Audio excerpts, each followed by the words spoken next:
அண்மை செய்தியை பார்த்து வருகிறோம். சிறுவன் மர்ம மரணம் தொடர்பாக 2 பேரிடம் போலீசார் விசாரணை மேற்கொண்டு வருகின்றனர். அது குறித்தான அண்மை செய்தியை பார்த்து வருகிறோம்.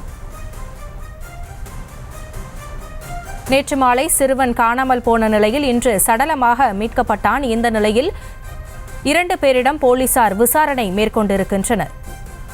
சந்தேகத்திற்கிடமான 2 பேரை பிடித்து போலீசார் விசாரித்து வருகின்றனர்.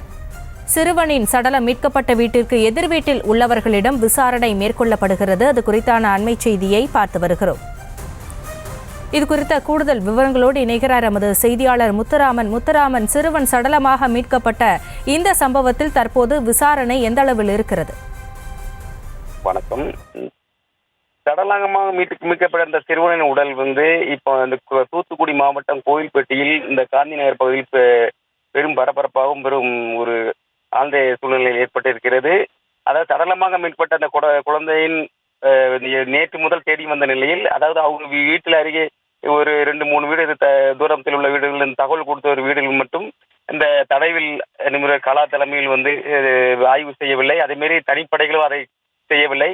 தொடர்ச்சியாக இப்போ சந்தேகம் வலுத்துள்ள சூழ்நிலையில் அந்த தகவல், அதாவது இந்த உடல் சிறுவனின் உடல் கிடந்துள்ளதாக அந்த வீட்டிற்கு உறவினரிடம் கூறியதை அடுத்து அவர்கள் வீட்டில் யாரும் செய்யவில்லை. இப்போ அவர் வீட்டிலே பூட்டி கிடந்த வீட்டை இப்போ முழுவதுமாக தற்சமயம் ஏடிஎஸ்பி தலைமையில் எடிசன் தலைமையில் இப்போ கோயில்பட்டி காந்தி நகர் பகுதியில் தொடர்ச்சியாக இந்த சந்தேகம் வலுத்து இந்த கடவுள் நிபுணர் மற்றும் எஸ்பி சம்பவ இடத்துக்கு தொடர்ச்சியாக பார்வையிட்டு தொடர்ச்சியாக இந்த பணிகள் நடைபெற்றுக் கொண்டு இருக்கிறது. இதனால் இப்பகுதியில் பெரும் பரபரப்பை ஏற்படுத்தியுள்ளது. தங்களுடைய தற்போதைய விவரங்களுக்கு நன்றி முத்துராமன்.